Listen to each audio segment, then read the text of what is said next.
Bonjour.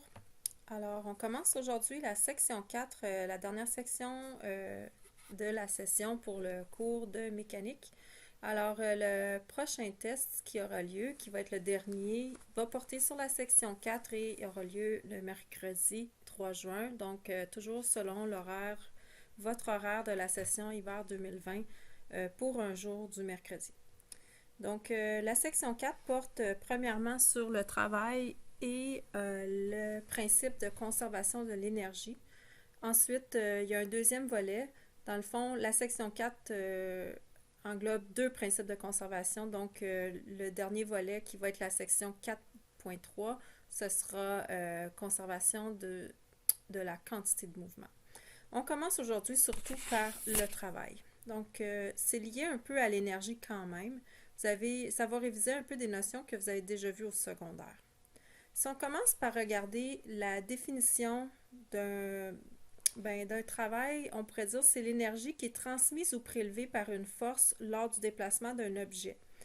Alors, le travail en mécanique, c'est important de comprendre qu'il est toujours lié à un déplacement. On le voit ici sur l'équation que vous avez devant vous, qui est la façon d'aller calculer le travail effectué par une force constante lors d'un déplacement. Donc, vous voyez que, bon, premièrement, on peut dire le travail, le symbole qu'on va utiliser, c'est le W majuscule qui vient de l'anglais pour le mot work. Et il se trouve en calculant, dans le fond, ce qu'on appelle un produit scalaire de la force fois le déplacement. Mais le produit scalaire, vous l'avez probablement pas encore vu, c'est vu dans le cours d'algèbre linéaire de mathématiques. Mais en gros, un produit scalaire, c'est toujours le module d'un vecteur multiplié par le module de l'autre, multiplié par le cosinus de l'angle entre les deux vecteurs. Donc, pour le travail fait par une force constante, on multiplie l'intensité de la force par la grandeur du déplacement et ensuite on multiplie par le cosinus de l'angle entre le vecteur de force et le vecteur de déplacement. Alors, vous voyez ici que l'angle n'est pas une orientation à proprement parler. C'est vraiment l'angle directement entre les deux vecteurs. Et remarquez que normalement, on va aller chercher l'angle le plus petit entre les deux vecteurs, mais on pourrait toujours prendre l'angle opposé, là, du côté, faire le tour de l'autre côté, donc un angle plus grand, et ça donnerait le même résultat. Les unités du travail sont les joules, donc ce sont des unités d'énergie. Les joules, on peut le voir dans la définition du travail qu'on a devant nous, que ce sont des newtons fois des mètres. Mais on utilise joules par convention. Donc, un travail va être une quantité d'énergie qui va être positive si la force vient favoriser le mouvement ou le déplacement de l'objet, alors que le travail sera négatif si la force vient nuire au déplacement de l'objet. Maintenant, qu'est-ce qu'on fait si notre force n'est pas constante? Alors, il y a quand même moyen d'aller chercher le travail effectué par une force qui varie. Dans le fond, lorsque vous allez voir deux types de forces variables là, dans le cadre du cours. Dans un premier cas, ça pourrait être qu'on vous fournit un graphique d'une force variable. Et dans le deuxième cas, ce sera la force du ressort. Pour celle-là, on va développer une formule particulière. Mais regardons pour commencer le graphique d'une force qui varie. Ce qui va être important, c'est de regarder la composante de force dans la direction du déplacement de l'objet. Ici, c'est directement ce qui est fourni sur le graphique. Vous voyez qu'on a la composante de force en X par rapport à la position sur l'axe X. Si jamais on vous donnait l'intensité de la force, plutôt là, sur l'axe Y du graphique, il faudrait penser à multiplier tout résultat que vous obtiendriez par le cosinus de l'orientation conventionnelle si on cherche à analyser un mouvement qui se fait selon l'axe des X, alors que si c'est un mouvement selon l'axe Y, il faudrait multiplier votre résultat par le sinus de l'orientation conventionnelle pour tenir compte seulement de la portion de la force ou la composante qui agit dans le sens du déplacement. Mais dans la plupart des cas, vous aurez un graphique qui fournit la force qui est dirigée dans le sens du déplacement. Elle peut être positive ou négative. On voit ici qu'on a une portion où est-ce qu'à la fin du graphique, la force est de sens opposé à notre axe, puisqu'elle est de composante négative. Donc, le travail se calcule en faisant simplement le calcul de l'air sous la courbe dans le cas d'une force en fonction de la position.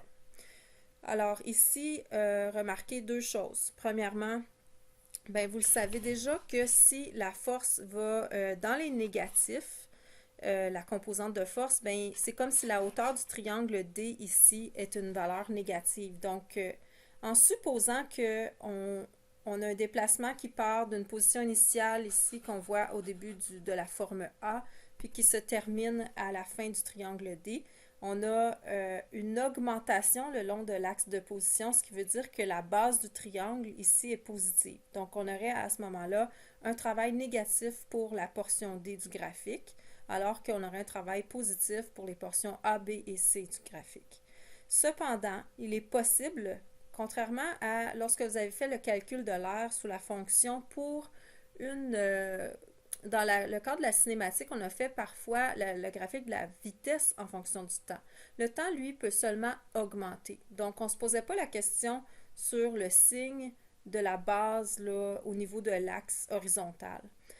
Ici, dans le cadre d'une position ou d'un déplacement, il est toujours possible que le déplacement se fasse de façon décroissante, c'est-à-dire la position qui décroît. Si, par exemple, j'inversais dans mon graphique le X initial et je le plaçais à la fin du triangle D, puis que la position finale devenait plus près de l'origine, à la forme A. À ce moment-là, il faudrait considérer que les portions horizontales de nos formes sont de signe négatif.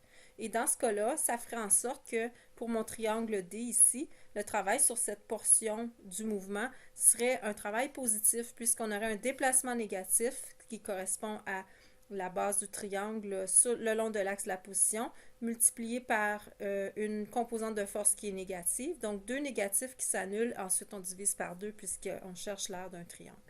Donc, encore une fois, ce n'est pas des unités d'air qu'on va calculer avec ça. Il s'agit juste d'un truc mathématique. Ce qu'on fait, on multiplie des paramètres toujours selon un axe des x qui est en mètres, puis on le multiplie par un paramètre de hauteur aussi qui, lui, est en newton. Donc, on obtient comme unité des newtons fois des mètres, et ça correspond à des joules. Donc, ça revient à... Ben, ça résume un peu la façon de calculer de calculer le travail fait par une force qui varie.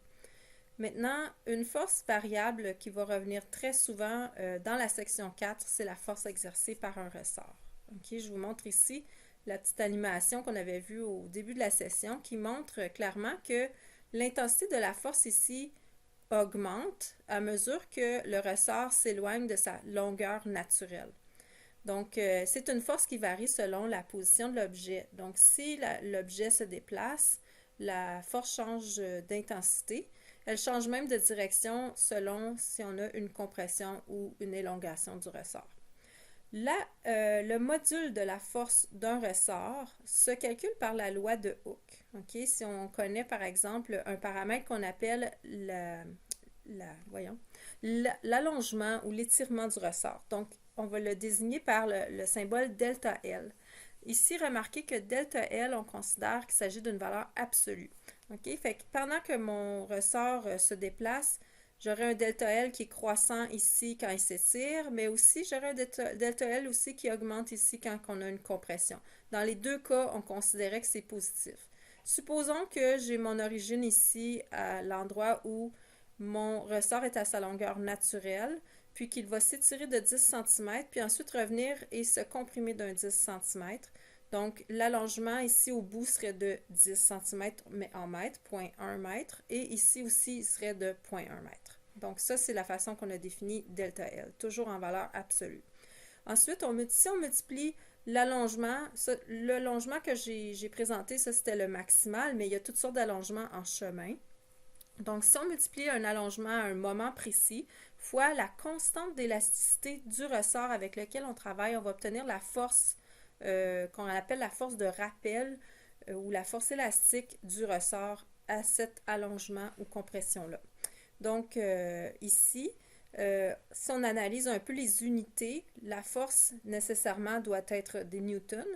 Et on a ici un paramètre delta L qui est un allongement ou une compression. Donc ça, c'est en mètres. Alors, ça nous montre que la constante d'élasticité d'un ressort doit automatiquement être faite d'unités Newton par mètre, de sorte à annuler les mètres et obtenir comme force des newtons.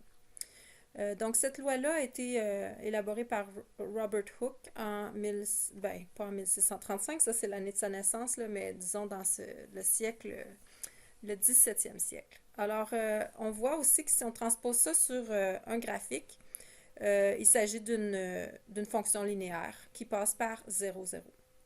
Donc, K ici, pour le graphique de la force faite par le ressort en fonction de l'allongement ou la compression, K représente la pente du graphique.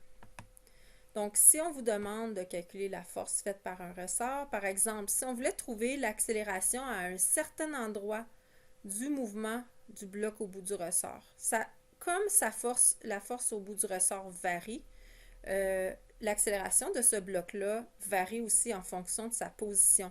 Mais si on connaît l'allongement à une position précise, on peut calculer à partir de la deuxième loi de Newton quelle est l'accélération à ce moment-là. Mais bien sûr, l'accélération à un instant plus tard, à une autre position, sera différente parce que la force sera différente. OK. Alors, ici, pour la force variable du ressort, on va utiliser une équation directe. On ne veut pas avoir à retranscrire un graphique de la force du ressort pour vous à chaque fois qu'il faut calculer le travail fait par le ressort. On ne veut pas non plus vous imposer de tracer ce graphique-là. Donc, on a développé, ça c'est aux pages 7 et 8 de vos notes de cours. Si vous êtes curieux de la preuve, c'est pas obligatoire d'aller la consulter, mais c'est basé sur le calcul de l'air sous la fonction pour des paramètres généraux. Donc, on obtient, à partir d'une analyse et d'un peu de simplification, une formule pour le travail d'un ressort. À noter que cette formule-là va vous être fournie pour le test 4. Bien, dans le fond, je dis qu'elle va vous être fournie, mais là, vous êtes dans un cas particulier cette session parce que vous allez avoir droit à votre documentation. Donc, je ne devrais même pas parler de ça, mais c'est une formule qu'on fournit habituellement parce qu'elle est un peu moins instinctive puis un peu plus longue à aller recalculer. Mais remarquez ici qu'il y a deux façons de l'écrire. OK? On peut écrire moins K fois allongement ou compression finale au carré moins allongement ou compression initiale au carré, donc entre parenthèses sur 2. Cette formule-là, ici, cette version-là, comporte un moins devant, mais elle a une forme plus standard, c'est-à-dire là, on fait une soustraction entre un paramètre final moins initial, mais ils sont au carré, donc c'est pas si standard que ça, mais on a plus l'habitude de faire ça. Si vous ne voulez pas avoir un moins devant l'équation, il est toujours possible de l'intégrer à la parenthèse, mais là, on se retrouve avec une formule qui est la constante de rappel du ressort sur 2 fois, entre parenthèses, le paramètre d'allongement initial au carré moins l'allongement final au carré. Donc, l'ordre ici est inversé.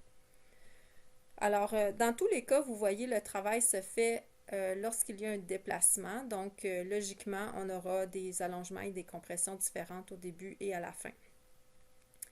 Maintenant, on va aller faire quelques exemples pour s'approprier un peu cette matière-là. Donc, dans un premier temps, on a le cas d'un skieur qui remonte, il se fait tirer par les vieux remonte-pente qu'on appelait des T-bars. Alors ça exerce une tension sur le skieur ici pour lui permettre de monter la pente. La tension est exercée à 20 degrés au-dessus du sol qui est incliné. Le sol est incliné à 25 degrés au-dessus de l'horizontale. On considère qu'il y a un petit peu de frottement donc entre la neige et les skis. On a ici un diagramme des forces sur le skieur alors qu'il est tiré par le remonte-pente.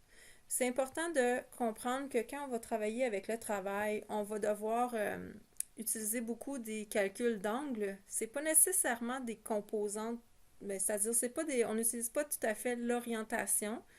Par contre, parfois, le déplacement va être en X, comme ça va être notre cas ici. Donc, ça va revenir à la même chose qu'une orientation parce qu'on va avoir besoin de considérer l'angle entre chaque force et le sens du déplacement. Mais en gros, ce que je veux dire, c'est qu'il est important de faire votre diagramme de force pour aller bien chercher les paramètres, les bons angles dans vos calculs. Puis aussi, on va avoir souvent besoin de faire le calcul de la normale. Ce calcul-là, c'est on le fait de la même façon qu'on a appris à le faire à la section 1. Donc ici, on a un système, peu importe si on a une situation d'équilibre en X, là, on a quand même une situation d'équilibre en Y. Il n'y a pas d'accélération selon l'axe Y, donc on pourrait aller calculer par l'équilibre des forces en Y quelle est la grandeur de la normale si on en a besoin. Bon, je m'éloigne un peu là, du sujet, mais on demande ici de trouver le travail fait par chacune des forces pendant le déplacement du skieur sur la pente. Donc, on indique la proportion, la grandeur du déplacement sur la figure qui est de 80 mètres. Alors, on va y aller avec nos forces une par une parce qu'on cherche le travail des forces individuellement. Donc, ici, si on indique sur mon graphique, j'ai ajouté le sens du déplacement. Donc, c'est le sens de mon axe des X. Tous les angles pour le calcul des travaux vont devoir être pris par rapport à cette direction-là. Donc, si je commence avec, en fait, le calcul de la normale. La raison pourquoi je fais ça, c'est que je vais avoir besoin de la grandeur de la force de frottement parce que c'est un des travails qu'on va vouloir aller chercher. On va aussi avoir besoin du travail de la normale. Donc, j'ai commencé par ceci. Alors, comme j'ai mentionné tantôt, selon l'axe Y, il n'y a pas d'accélération. Donc, on peut ici dire que qu'est-ce qu'on a comme composante Y? Si on fait la somme, on a la composante Y de la tension. Remarquez que la grandeur de la tension est donnée dans l'énoncé. Elle est de 298,5, là, une valeur un peu précise. Mais on va devoir multiplier par le sinus de 20 ici pour avoir la composante Y de la tension. Ensuite, on a la normale qui, elle, est positive selon Y. Puis, on va ajouter à ça une composante pour le poids. Donc, je n'ai pas parlé du frottement puisqu'il ne se trouve pas en Y. Pour le poids, j'ai décidé ici de l'écrire avec l'orientation conventionnelle du poids. Donc, je vous rappelle que l'orientation conventionnelle, on part de l'axe des X, on tourne en direction de l'axe Y et on continue jusqu'au vecteur. Donc, on a ici 270 moins 25, ce qui revient à une orientation conventionnelle de 245. Et le poids ici, c'est la masse du skieur de 57 fois 9,8. Donc, on aurait pu également aussi utiliser pour la composante Y le cosinus de 25 degrés, le petit angle, mais si on fait ça, il faudrait mettre un moins en avant. Là, je n'ai pas mis de moins parce que je vous rappelle que si on travaille avec l'orientation conventionnelle, le moins va être déjà intégré dans le sin. On isole la normale et on trouve son module. Alors, c'est 404,1 newton. À partir de là, on peut aussi déterminer la grandeur de la force de frottement cinétique. Notre coefficient de frottement cinétique est de 0,11. Donc, si on le multiplie par la grandeur de la normale qui agit sur la même surface, on obtient que le frottement cinétique est de 44,46 newtons. Maintenant, les quatre forces sont ici des forces constantes. Alors, on n'a pas trop de questions à se poser sur quelle approche on va prendre pour calculer le travail qu'elles font. On va tous pouvoir les obtenir, ces travaux-là, à partir de l'équation pour le travail fait par une force constante. Donc, multiplication du module de la force fois la grandeur du déplacement fois le cosinus de l'angle entre ces deux vecteurs. Alors, commençons par la normale ici. La normale, on connaît maintenant son intensité. Elle est de 404,1 newton. Je l'ai arrondi ici à 3 chiffres significatifs. J'ai ensuite multiplié par la grandeur du déplacement du skieur qui est de 80 mètres.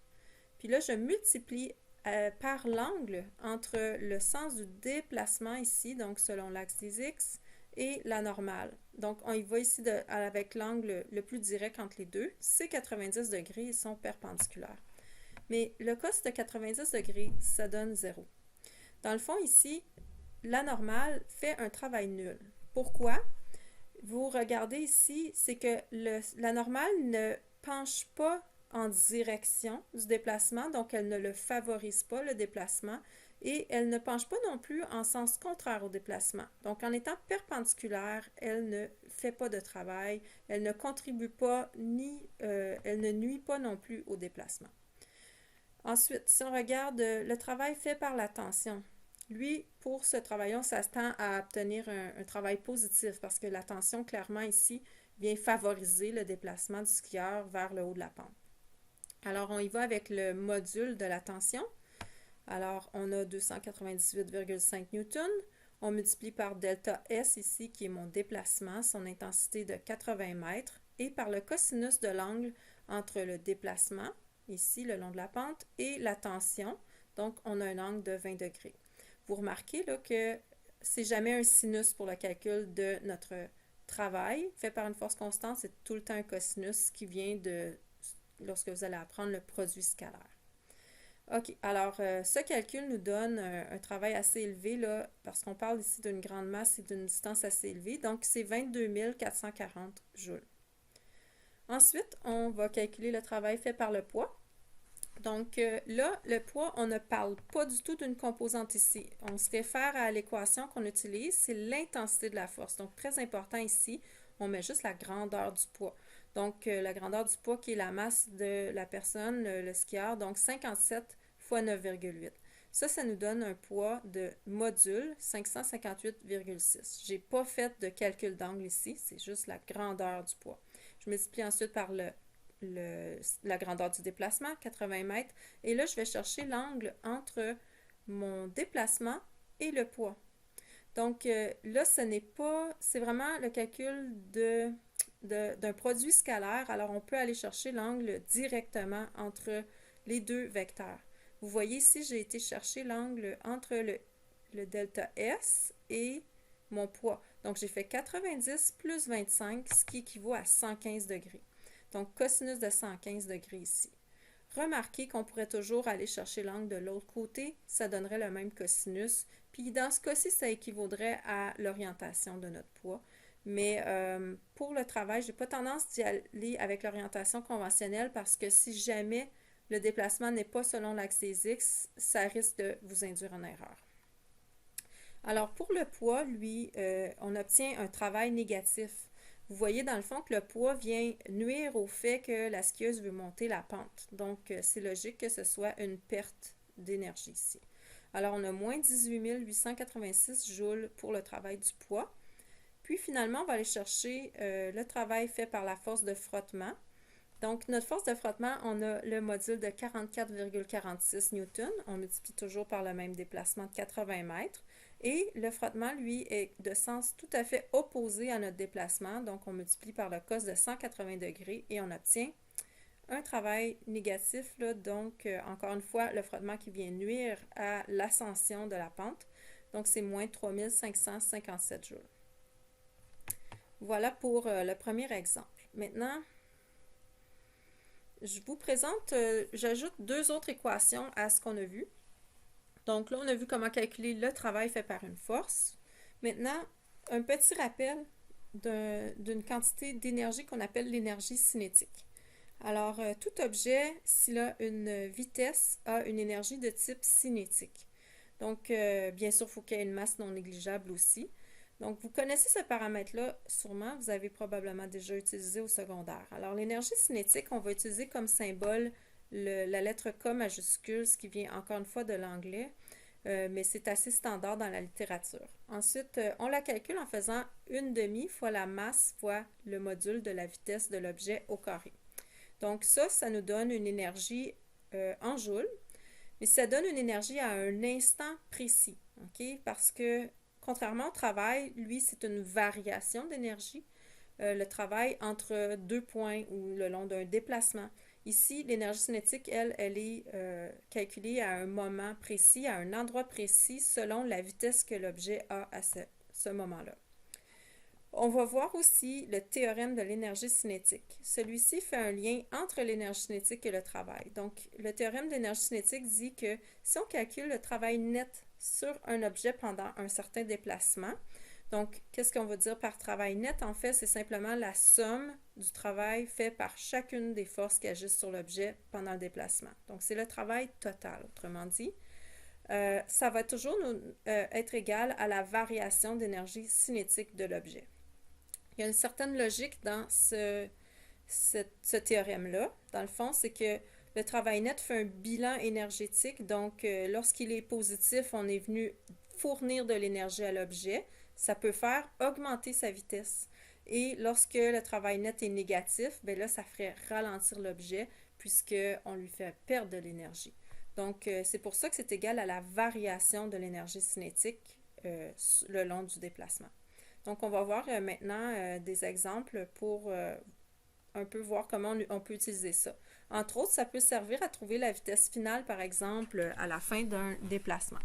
Là, vous allez voir que les problèmes qu'on va faire, on va commencer par des problèmes simples et il y a une partie de la compétence du cours qui demande que vous vous appropriez les notions d'énergie et de travail. Donc, là, il y a certains exercices qu'on va faire, c'est une mise en garde, c'est que vous pourriez tenter au début de les faire par une autre approche. On a vu des méthodes dans le cours, là, déjà aux sections 2 et 3, en utilisant cinématique, dynamique, la deuxième loi Newton, vous pourriez aller chercher des réponses avec ces approches-là. Mais vous devez maintenant vous forcer à apprendre une autre approche. Pourquoi on intègre cette approche-là dans le cadre du cours, l'approche énergétique, c'est que ça permet de traiter des cas beaucoup plus complexes que ceux qu'on a vus jusqu'à maintenant. Là, dans le cadre du cours, on ne va pas aller dans des cas très complexes. Là, les cas qu'on appelle complexes, ça va être les cas où est-ce que la force est variable, un peu comme le ressort. Le ressort, vous remarquerez qu'on n'a pas vraiment fait de cinématique avec des objets rattachés à un ressort. Il y a une raison bien précise pour ça. C'est qu'un objet rattaché à un ressort, comme la force qui agit sur l'objet varie, bien, l'accélération sur l'objet varie. Mais nos équations de cinématique qu'on a appris et vues ensemble s'appliquent à des accélérations uniformes, donc qui ne changent pas. Alors, c'est pour ça qu'on ne s'est pas attardé au ressort dans ces problèmes-là. Donc, l'approche énergétique va permettre de traiter toutes sortes de cas où est-ce que la force est variable. Par exemple, on pourrait avoir un objet qui descend le long d'une pente qui est comme un cercle. Pensez, mettons, à quelqu'un qui fait de la planche à neige là, dans un half-pipe. OK? Fait qu'on ne pourrait pas traiter ça facilement avec la cinématique. Donc, avec l'énergie, ça va marcher. Mais là, on va commencer par des cas très simples, puis vous allez vous dire, ben je saurais comment faire ça avec une approche que je connais déjà, ce serait plus facile parce que vous êtes familier avec cette approche-là, mais là, il faut sortir de votre zone de confort. OK, donc premier cas ici, c'est le coyote encore qui tombe d'une falaise. Là, cette fois, il s'est amené des ailes pour essayer de tomber moins abruptement au sol. Donc, on connaît quelques paramètres ici. On connaît le module de la force de frottement qui équivaut à chacune des ailes qui bat. Et on connaît la masse du coyote et la hauteur de la falaise. Donc, dans le fond, là, ici, on va chercher à déterminer à quelle vitesse le coyote va tomber au sol. Mais on va prendre une approche par énergie, puis on va y aller étape par étape. Donc, les lettres qui sont chacune des petites questions, là, les lettres, c'est comme une façon de vous montrer comment parvenir à la réponse finale qui va être le but du problème, là, de trouver la vitesse d'impact au sol. Donc, on demande en premier le travail net fait par les forces qui agissent sur le coyote pendant sa chute. On va commencer par calculer le travail du poids. Donc, on a la masse de 44 kg qu'on peut multiplier par 9,8. Ça va nous donner la grandeur du poids du coyote. Donc, encore une fois, je me répète, mais ce n'est pas une composante, c'est juste la grandeur mg. Alors, c'est une force constante. Là, on y va avec la formule grandeur de la force fois le déplacement fois le cosinus de l'angle entre les deux. Donc, le déplacement ici, c'est 70 mètres, qui est la hauteur de la falaise, et le cosinus de l'angle, bien que notre poids est dirigé vers le bas, on remarque ici que c'est la même direction que le déplacement. Le coyote tombe. Donc, il n'y a pas d'angle entre ces deux vecteurs-là. Si on les superpose, ils sont exactement dans la même direction. Donc, on fait ici cosinus de 0. Le cosinus de 0, ce n'est pas nul, là, ça donne 1. Donc, ici, on va obtenir comme travail pour le poids 30 184 joules. Ensuite, on va aller avec calculer le travail fait par les ailes. J'ai décidé de tout de suite doubler, là, comme calculer le travail de frottement total. Donc, je vais faire 2 fois le travail fait par chacune des ailes. Donc, ici, on nous dit qu'une aile équivaut à un frottement de 50 newtons. Ça s'exerce pendant 70 mètres de chute. Puis, on se réfère ici au diagramme. Le frottement va s'opposer au glissement à travers l'air du coyote. Donc, c'est de sens opposé à notre déplacement. Alors, on a un angle de 180 degrés ici entre le déplacement qui est vers le bas et le frottement des ailes qui est vers le haut. Donc, ça, c'est une fois mon travail pour une aile, mais je vais le doubler. Donc, j'obtiens le travail total fait par les forces de frottement et c'est moins 7000 joules.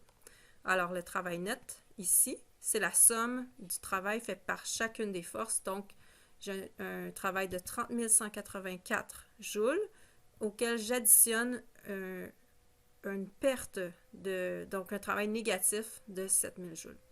Donc, on va avoir ici comme travail net 23 184 joules.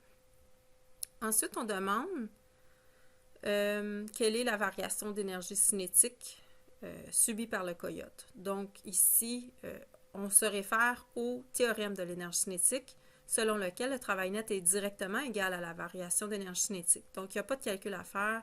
On a encore la valeur de 23 184 joules. Ça équivaut à un gain de vitesse parce que là, on voit ici que l'énergie cinétique, qui est directement liée à la vitesse, sa variation est positive, donc elle va augmenter l'énergie cinétique. Ensuite, on demande quelle était l'énergie cinétique initiale du coyote. Il est précisé dans l'énoncé qu'il est tombé de la falaise. Donc, lorsque l'objet ou la personne tombe, on suppose qu'elle a une vitesse initiale verticale de 0.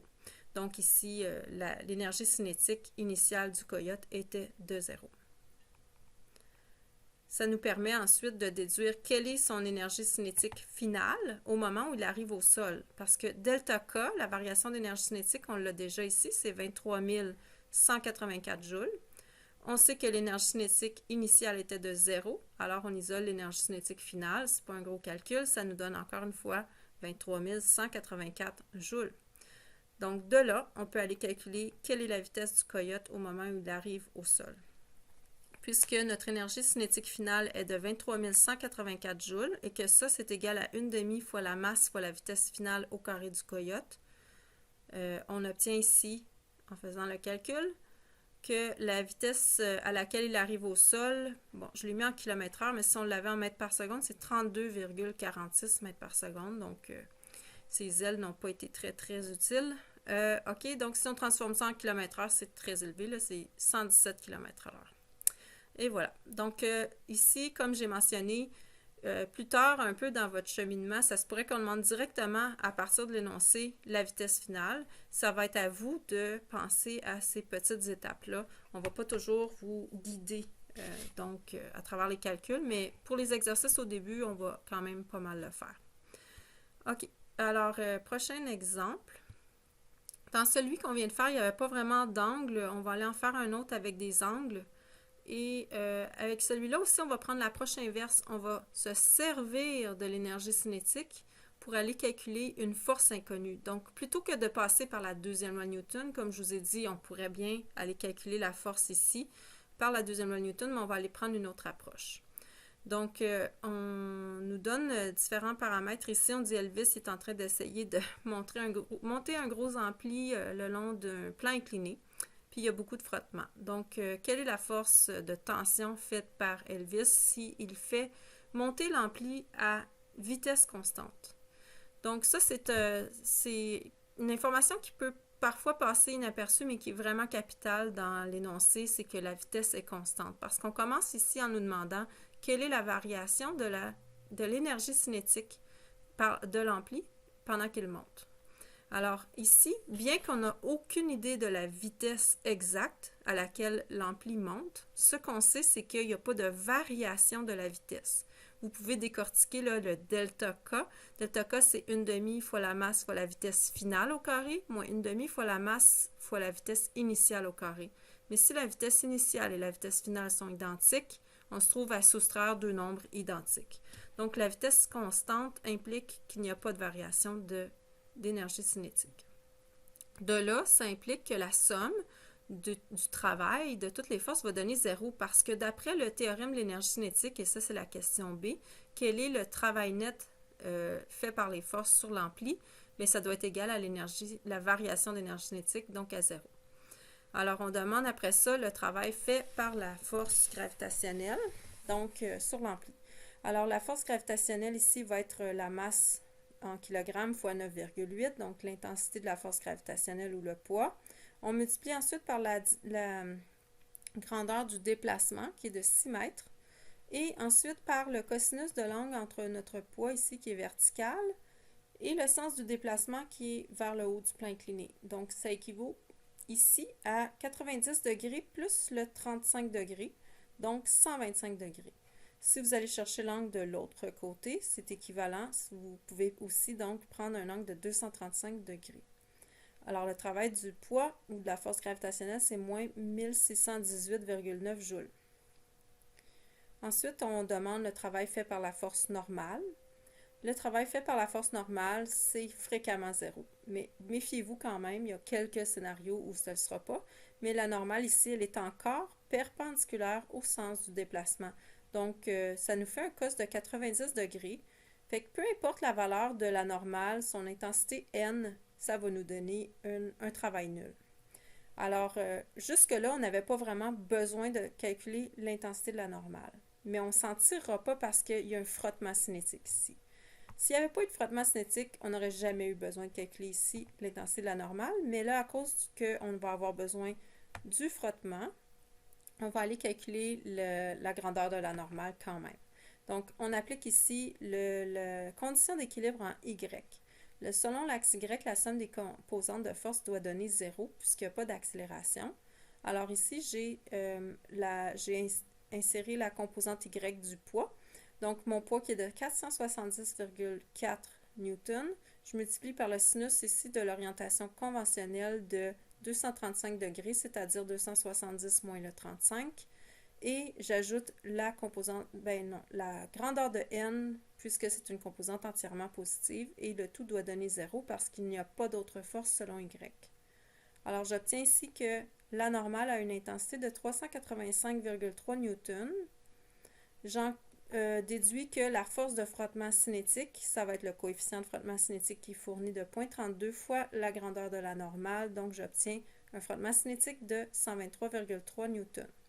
Ça me permet d'aller calculer enfin le travail fait par le frottement cinétique. Donc, on a ici l'intensité du frottement cinétique qu'on vient de trouver, fois la grandeur du déplacement de 6 mètres, fois cos de 180 degrés, qui est l'angle entre le déplacement et la force de frottement cinétique. Elles sont de sens opposé. Donc, cos de 180 ici, ce qui fait moins 1. Alors, on obtient comme travail pour le frottement cinétique moins 739,8 joules. Prochaine question. Quel est le travail fait par Elvis, donc, ou par la tension? Alors là, faut penser à utiliser ce qu'on vient de calculer. Il ne faut pas aller tomber dans le piège de « Ah, je vais faire une grosse analyse ici des forces pour aller trouver T et ensuite calculer son travail avec le déplacement à cause de l'angle. » Non, vu qu'on a fait tout ce travail-là pour trouver les autres valeurs du travail des différentes forces, qu'on connaît que leur total doit donner 0, là, c'est vraiment simple d'aller juste, à partir du travail net, isoler le travail fait par Elvis parce que ça demeure maintenant la seule valeur de travail inconnue. Donc ici, vous voyez, la somme des travaux doit donner 0. Donc, parce qu'on avait une variation d'énergie cinétique de 0. Alors, le travail fait par Elvis doit être de 2358,7 joules. Ce qui va nous permettre enfin de trouver la force qui est déployée par Elvis, donc la tension. Alors ici, on connaît la grandeur du travail d'une force inconnue, mais on connaît le déplacement et on connaît l'angle entre la tension et le déplacement. Donc ici, si j'insère les valeurs que je connais, j'ai le travail fait par Elvis égale l'intensité de T, c'est mon inconnu. La grandeur du déplacement, c'est 6 mètres et cos de 0 degré qui est l'angle nul entre le déplacement et la tension. Ils sont dans la même direction. Donc, j'obtiens que la tension ici déployée par Elvis est de 393 newtons.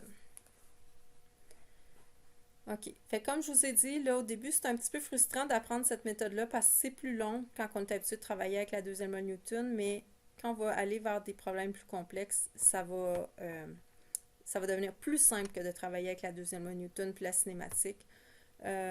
Mais aussi, ça va aussi devenir plus rapide aussi pour vous de faire ces calculs-là à force que vous vous habituez aussi.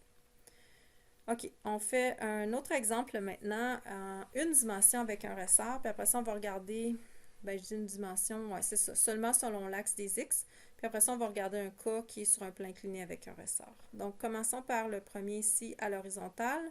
On a une masse au bout d'un ressort qui se déplace à partir d'un étirement donc de 5 cm qui va ensuite être relâché, puis on termine l'observation du mouvement lorsqu'on a une compression de 3 cm. J'espère que je n'inverse pas les termes ici. Initial, moins final. Non, je pense que je suis correct. OK, parce que je n'ai pas l'énoncé devant moi. On donne la constante de rappel du ressort. Donc, en premier lieu, on demande le travail fait par le ressort sur le mouvement, pendant le mouvement. Donc, on a une formule, comme je vous disais, qui est déjà fait pour le ressort. Donc, j'ai pris la version où le moins est déjà à même la parenthèse. Donc, on fait la constante de rappel du ressort, qui est 40 newtons par mètre sur 2. Puis, on va multiplier par, entre parenthèses, l'allongement initial au carré. Donc, attention que ce soit en mètres ici. Donc, 5 cm, c'est équivaut à 0,05 au carré. Puis, on va soustraire l'allongement ou la compression finale au carré. Donc, le fait que c'est une compression n'affecte pas vraiment le signe parce que, premièrement, c'est au carré, mais de toute façon, delta L est une valeur absolue. Donc, ma compression de 3 cm, elle est ici. Alors, j'effectue le calcul et j'obtiens que le travail fait par le ressort pendant le déplacement est de 0,032 joules. C'est petit, là, on pourrait écrire 32 millijoules aussi ici. Ensuite, on demande le travail fait par la force de frottement. Donc, ça va nous prendre la normale, mais on a un cas très très simple ici. Je n'ai pas vraiment écrit le diagramme de force, mais si vous le faites, vous allez voir qu'en Y, on a seulement que le poids vers le bas et la normale vers le haut. Le reste, ce sont des forces en X. Donc, la normale ici doit être égale à la grandeur du poids. Alors, elle est égale à la masse de 0,1 kg fois 9,8, donc 0,98 newton. Ce qui fait que la force de frottement cinétique, ça va être le coefficient de 0,18 fois notre normale, sa grandeur, et on obtient un frottement d'intensité 0,1764 newton. Là, le frottement, lui, il est constant pendant le déplacement de l'objet. Donc là, pour lui, on va utiliser la formule... regardez donc. C'est pas le frottement qui est tout de suite apparu. On va chercher le travail net, en fait. Donc, j'ai calculé premièrement le travail du poids et de la normale, mais ceux-ci sont zéro. La raison étant que le poids est perpendiculaire au déplacement, qui est le long de l'horizontale, et la normale aussi est perpendiculaire au déplacement. Puis vous voyez que pour le poids, je n'ai pas écrit 270. On pourrait prendre 270 degrés, là, mais j'ai vraiment été avec l'angle le plus direct entre le déplacement et l'orientation du poids. Bon, une autre remarque, c'est le déplacement que j'ai choisi ici. Bon, ça n'a pas d'impact parce que la réponse donne 0 pour ces deux valeurs de travail-là, mais ça va en avoir un impact certainement pour le travail fait par la force de frottement. Donc, je vais l'expliquer. On a ici la grandeur de la force de frottement fois un déplacement de 8 cm. C'est important de comprendre ici que le déplacement, on ne peut pas simplement se dire j'ai une position finale de 3 cm, puis une position initiale de... non, excusez, position finale de moins 3. Ben, c'est ça. OK, il faut considérer en tout cas qu'on est rendu de l'autre bord du zéro, si vous voyez ce que je veux dire. On ne peut pas juste dire 5 moins 3, par exemple, OK? Parce que là, ce serait faux. En fait, le bloc au bout du ressort va parcourir les 5 premiers centimètres, franchir le zéro et aller ensuite d'un 3 cm supplémentaire dans les négatifs, si on met un axe là-dedans.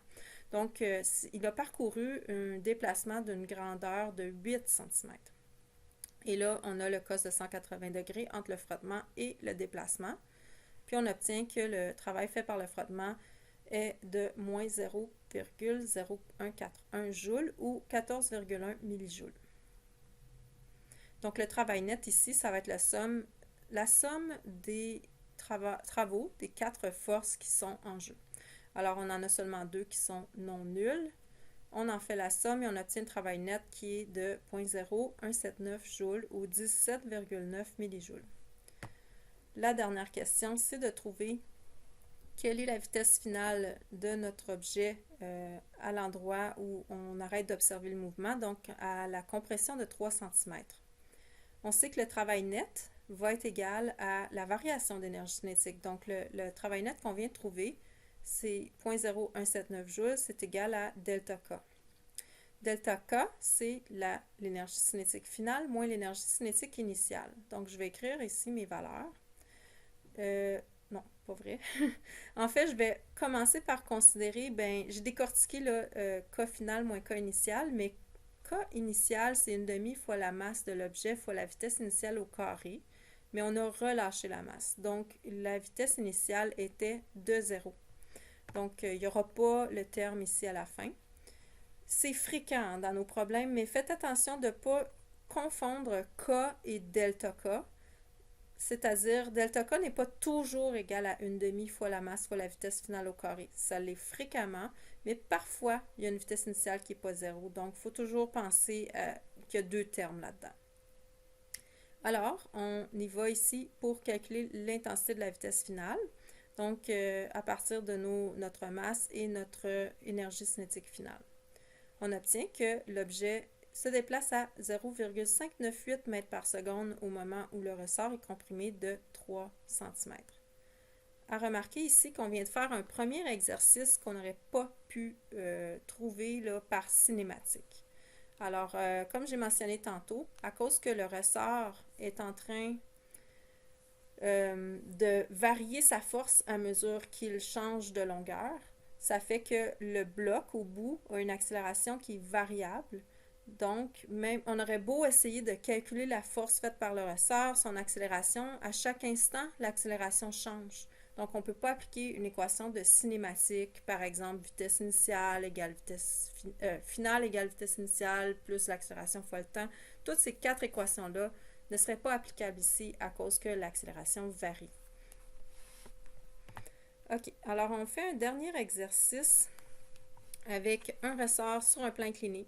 Après ce dernier exercice-là, en passant, on aura couvert toute la matière de la section 4,1. Donc, c'est un gros morceau qu'on voit aujourd'hui, mais la section 4 aussi, c'est un gros morceau en soi. Là. Les trois sections sont assez denses.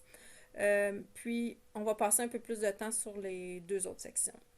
À remarquer aussi que la façon que votre livre fonctionne, c'est le chapitre 7 se rapporte à la section 4.1 et on suppose au chapitre 7 que vous allez faire tous vos problèmes par l'approche qu'on vient de voir aujourd'hui. Travail net égale delta K. Tandis que la section 4.2, ça va être le chapitre 8, des problèmes dans le chapitre 8 qui vont être à faire. Et ces problèmes-là, on va supposer que vous allez les faire en utilisant le principe de conservation de l'énergie. Je vais le répéter au prochain cours, mais en gros, c'est que vous allez apprendre deux méthodes qui sont un petit peu interchangeables. Dans la plupart des situations, on pourrait utiliser l'une ou l'autre des méthodes, soit conservation de l'énergie ou théorème de l'énergie cinétique. Mais pour pratiquer les deux méthodes, assurez-vous que dans le chapitre 7, vous appliquez la méthode qu'on a vue aujourd'hui. Alors que dans le chapitre 8, les exercices ou la section 4.2 au centre d'apprentissage, vous allez faire l'approche par énergie qu'on verra à partir du prochain cours. OK, donc ici, on a un mouvement d'un bloc au bout d'un ressort. Donc, on va commencer par faire le diagramme des forces sur le bloc pour bien visualiser la situation. OK, donc on a le sens du déplacement, ça va être vers le bas du plan incliné. Je l'ai indiqué ici. Puis j'ai rajouté un système cartésien à ça. Donc on a le poids du bloc, on a une normale qui l'empêche de traverser la surface du plan incliné. On a un frottement cinétique qui s'oppose à son glissement, donc parallèlement à la surface, et on a la force du ressort. Donc la force du ressort va s'exercer vers le haut, parce que le ressort va être en tout temps étiré, mais on ne sait pas vraiment c'est quoi sa grandeur, mais on sait qu'elle est vers le haut du plan incliné. Donc, ici, on a quatre forces, donc quatre valeurs de travail à considérer dans l'analyse, parce qu'on va encore faire le calcul du travail net pour aller chercher, pour commencer, quelle est la vitesse après un certain déplacement de notre bloc. Donc, le travail net, ça va être la somme du travail de la normale, travail du poids, travail de la force de frottement et travail de la force du ressort. OK, donc le travail de la normale, bon, sans grande surprise, c'est 0.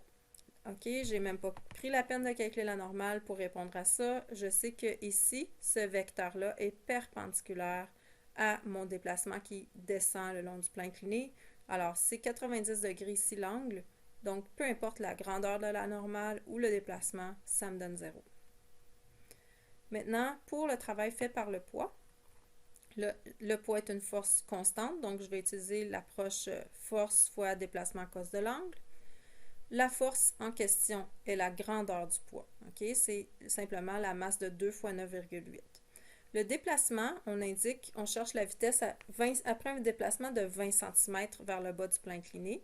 Donc, on le transforme en mètres, on a un déplacement de 0,2 mètres.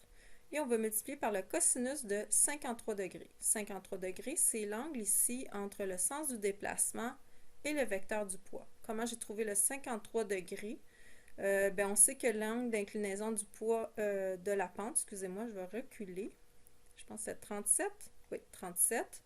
OK, donc on a un 37 degrés ici entre le poids et le Y négatif, ce qui fait que si on fait 90 moins 37, on a le 53 ici. Donc, on a le travail du poids ici qui est positif puisqu'il agit dans le sens où le bloc se déplace et c'est 2,36 joules. Maintenant, je vais avoir besoin de trouver le frottement cinétique pour calculer son travail. Donc, je vais chercher la grandeur de la normale à partir de la deuxième loi de Newton appliquée à une situation où est-ce que l'accélération est 0 en Y. Donc, j'ai la normale ici qui est positive et inconnue et j'y ajoute la composante Y du poids. Donc, qui est de 2 fois 9,8 fois le sinus de l'orientation conventionnelle du poids, ici qui correspond à un angle de 307 degrés comme ceci. Donc, j'obtiens que la normale a une grandeur de 15,7 newtons. Alors, je vais pouvoir trouver le travail fait par le frottement. Mais pour commencer, calculons le frottement. On multiplie le coefficient de frottement cinétique qui est fourni fois la grandeur de la normale. On obtient que le frottement est de 1,96 newtons. Et ensuite, on peut considérer comme le frottement est une force constante. On peut multiplier son intensité par la grandeur du déplacement de 0,2 mètres et par le cos de 180 degrés qui est l'angle entre le glissement, le sens du déplacement et le frottement qui s'y oppose. On a un travail de frottement de moins 0,391 joules. Pour faire le calcul du dernier travail, c'est le travail de la force faite par le ressort. Donc, j'ai utilisé ici la formule du travail fait par un ressort. C'est une formule particulière parce que le ressort est une force variable. Donc, ici, j'y vais avec la constante de rappel du ressort qui est fournie. Elle est de 60 newtons par mètre. Et on divise ça par 2. Puis, on va ensuite faire le produit de ceci fois l'allongement initial au carré moins l'allongement final au carré. L'allongement initial au carré, le ressort n'était ni étiré ni comprimé au début, donc on avait une valeur de 0. Puis à la fin, par rapport à ça, il va s'être étiré de 20 cm. Donc on a un allongement à la fin de 0,2 m.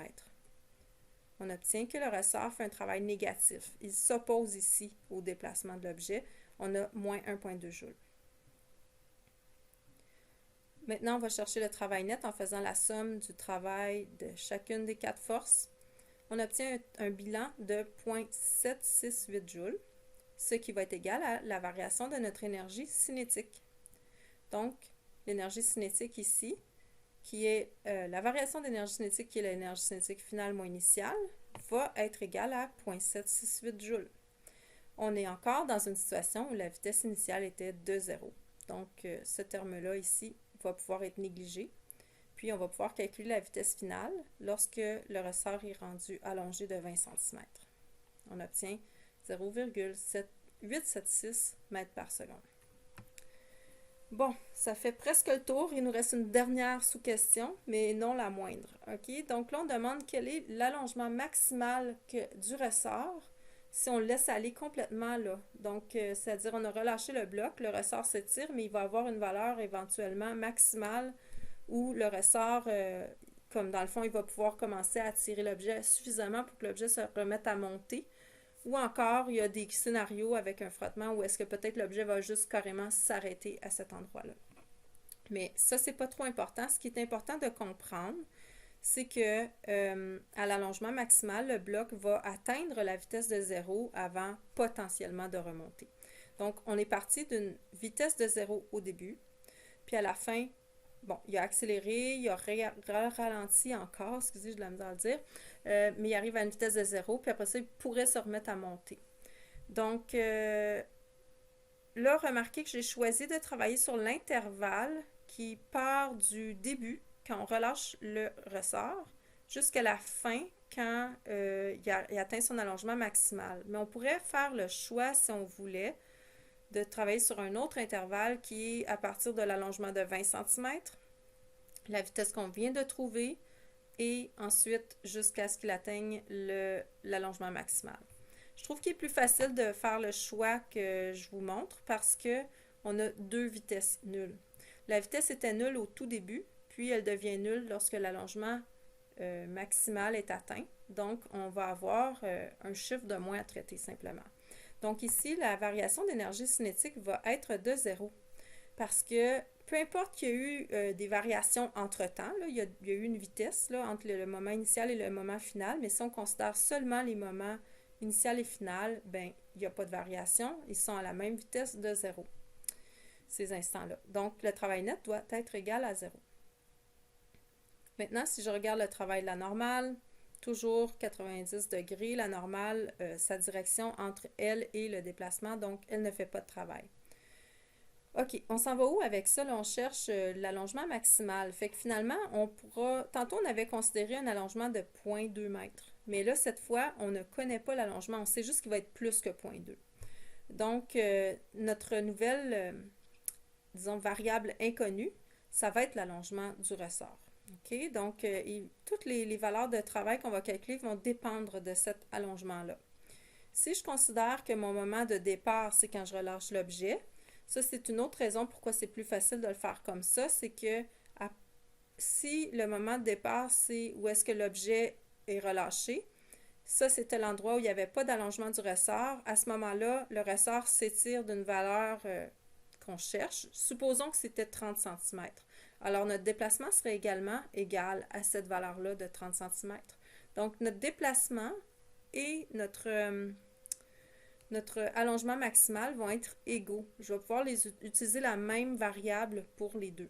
Ça n'aurait pas été tout à fait le cas. Il aurait fallu faire une correspondance entre le déplacement et l'allongement maximal si on était parti de l'endroit où on avait déjà l'allongement de 20 cm. OK, donc je reviens au travail du poids. Le travail du poids, ben là, je peux me référer au calcul que j'ai fait précédemment pour ne pas me reposer la question quel est l'angle, etc. Ce qui va changer simplement, c'est le déplacement. Donc, comme j'ai dit, le déplacement, on part ici de l'allongement 0, puis déplacement 0, ben, position, mettons, 0 initiale, puis là, ça s'allonge. Donc, notre déplacement correspond à l'allongement maximal du ressort qu'on cherche. Fait que j'ai ma grandeur de poids fois l'allongement maximal fois le cos de 53 entre les deux, comme tantôt. Là, je vais juste comme calculer les chiffres, OK? Puis, je vais laisser ici l'expression en fonction de delta L maximal. Donc, j'ai ici, travail du poids égale 11,8 fois delta L maximal. Fait qu'ici, je vais avoir 4 valeurs de travail qui vont dépendre de l'allongement que je cherche. Puis, je sais que leur somme de ces travails-là va donner 0. Fait que je vais avoir une équation ici où on va avoir une somme de paramètres qui contiennent des delta L qui donne 0. Fait qu'on va pouvoir essayer d'isoler le delta L. Si je regarde le travail du frottement, l'intensité du frottement était de 1,96. Je multiplie ça par mon déplacement qui est l'allongement maximal et par le cos de 180. Donc, le travail fait par la force de frottement, c'est moins 1,96 delta L maximal.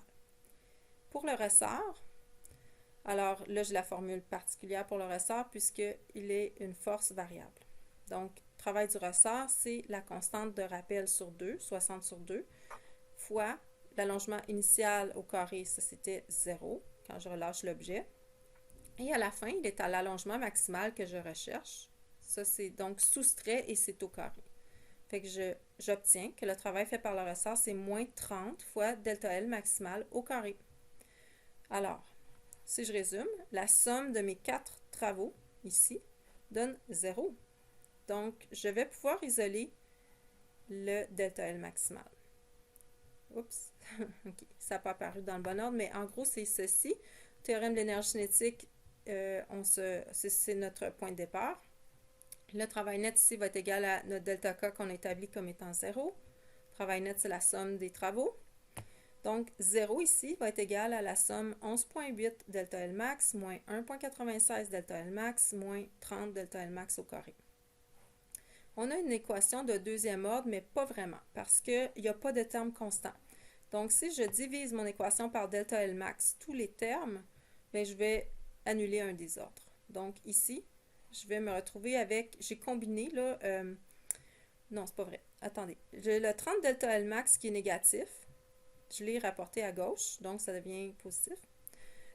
Ensuite, j'ai combiné 11,8 moins 1,96. Puis, il n'y a plus de delta L max devant ces termes-là. Donc, c'est égal à 9,84. Je peux diviser 9,84 par 30 et j'obtiens l'allongement maximal qui est de 0,328 mètres. Alors, vous voyez ici, on s'attendait à voir quelque chose de plus que 20 cm, puis effectivement, c'est le cas, parce qu'à 20 cm, le ressort, la masse au bout du ressort avait encore une vitesse. Donc là, cette fois, ça, c'est l'endroit où la vitesse va atteindre 0, puis peut-être le bloc va se mettre à remonter. Alors, c'est tout pour le cours d'aujourd'hui. Je vous ai donné beaucoup d'exemples. J'espère que ça va vous aider comme référence pour faire vos exercices. Là, vous êtes en mesure d'aborder tous les exercices de la section 4.1 et que ce soit dans votre livre, donc selon le guide de travail, ou encore que ce soit au centre d'apprentissage. Je vous suggère fortement de ne pas trop tarder pour commencer les exercices de la section 4. Ils sont de niveau un peu plus avancé là, que la section 3, par exemple. Donc, ils demandent plus de temps, disons. Alors, prenez pas trop de retard, puis on se revoit la semaine prochaine avec le principe de conservation de l'énergie. Merci, bye bye.